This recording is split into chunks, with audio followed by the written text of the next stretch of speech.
বলো বৌদি। আকাশ এ কি মৃদু মন্দ বহে পুজো করতে শুরু করে দিয়েছে কেন? পাঁচালি পড়ছে? অ্যালাউ করেছো কেন? জল খাবার বানানোর কথা ছিল, বানিয়েছে? নানা কথা বানালেও খাবে কে?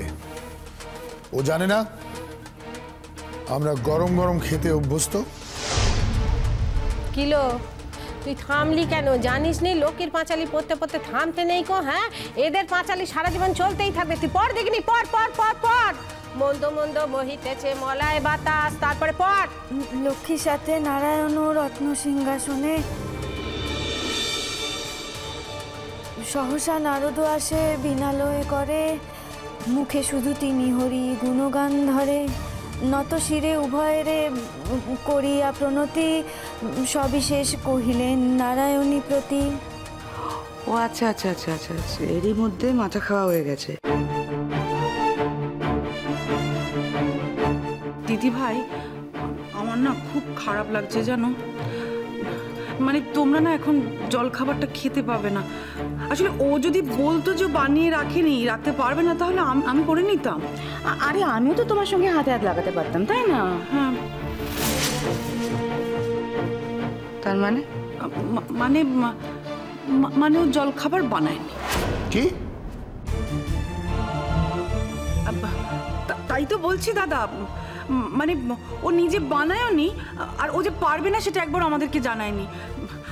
আমি কিন্তু ওকে বারবার বলে রেখে দিয়েছিলাম যে আজকে জল খাবারে কি কি বানাতে হবে, তাই না? আরে হ্যাঁ বৌদি, উল্টা এখন মিথ্যে কথা বলছে নাকি ও শুনতেই পায়নি, ওকে নাকি বলাই হয়নি। অথচ বৌদি আমি সামনে ছিলাম, আমি শুনেছি কোয়েল বারবার ওকে বলেছে। হ্যালো, তুই ওদের কথা শুনবি না পড়াখানা পড়বি বল দেখিনি? হ্যাঁ, তুই শুধু ইহকালের কথাই চিন্তা করছিস, পরকালের কথাটা চিন্তা করছিস নি? পরকালের কথাটা চিন্তা করে বেত কথাটা পড় পড় পড় পড়।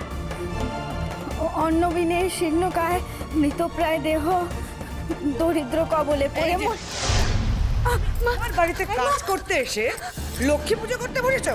হ্যাঁ, কি জন্য লক্ষ্মী পুজো করছো বলো? বলো বলো বলো বলো। আমার দুটো বন্ধুকে আমি প্রমিস করেছিলাম, তাই ওরা এখানে আসছে হিঙের কচুরি খেতে। তুমি দুদিন যেতে না যেতে মাথায় উঠে নাচছো অন্যদের কথায়। বিশ্বাস করুন, আমি জানতাম না। আমি যদি জানতাম।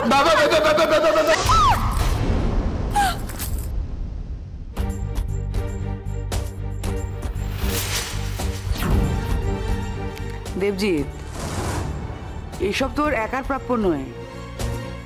যে ওকে উস্কাচ্ছে তারও তো প্রাপ্য।